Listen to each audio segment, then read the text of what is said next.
On the day she was forced to marry another man, the boy they thought was dead returned. Drums filled the village.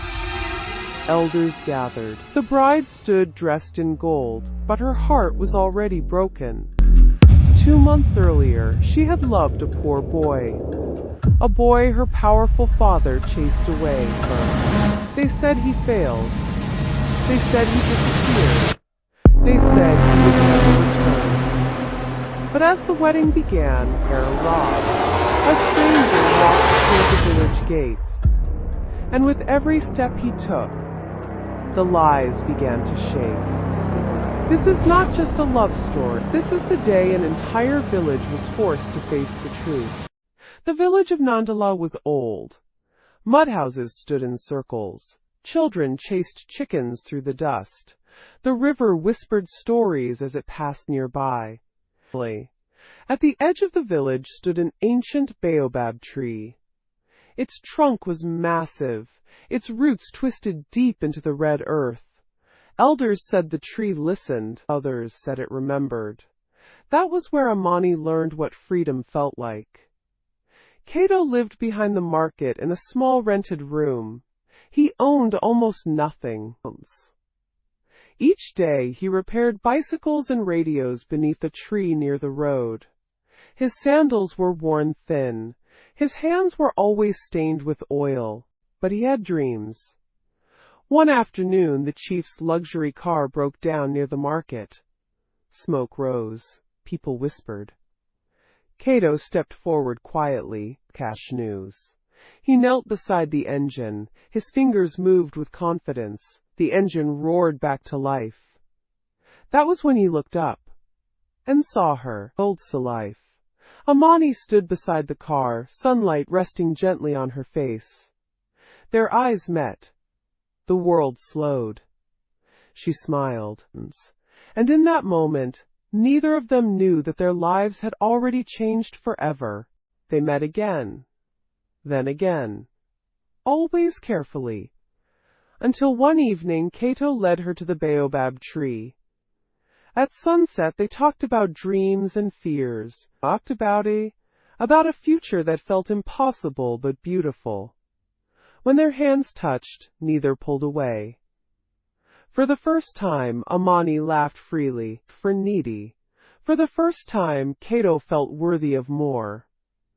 But love does not stay hidden forever. One night, Amani's mother followed her. From the shadows she watched the poor boy hold her daughter's hands beneath the sacred tree. By morning, Chief Buteko knew. Cato was dragged into the compound. Amani cried as guards held her back. "You have 2 months," the chief said coldly. "Return as a man worthy of my daughter, or disappear." Cato bowed. At dawn he left the village without looking back. The road showed no mercy. Cato worked on farms under burning sun, slept on cold floors. Hunger became normal. Sickness nearly took him during heavy rains. Thieves stole what little he earned. Many nights he wanted to give up. But every time he closed his eyes, he saw Amani smiling beneath the baobab tree. And he stood again. In a distant trading town, Cato fixed a broken generator for free. An old merchant watched. Impressed, the man offered him work. Cato learned trade, learned discipline, learned value. Months passed. The poor boy became a man. Back in Nandala, Amani waited. Then her mother whispered lies. "They say he failed. They say he is dead." Amani's heart shattered. Relax. When the engagement was announced, she did not fight. She had already buried her love. On the morning of the wedding, drums shook the village. Amani was led forward. And then, a stranger walked through the village gates, calm, well-dressed, calm, confident. Cato had returned.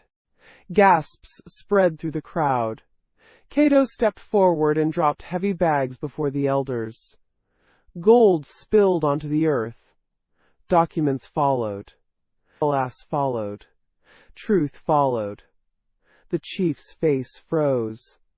The mother's lies collapsed. Silence ruled. Then the elders spoke. Amani ran. She fell into Cato's arms beneath the baobab tree where their story began. Tears washed away pain. The elders blessed them. Their wedding united the village. Together they built a school, a workshop, a future. At sunset, the baobab tree stood tall. It had listened, adapted. It had remembered. And beneath it, love had won.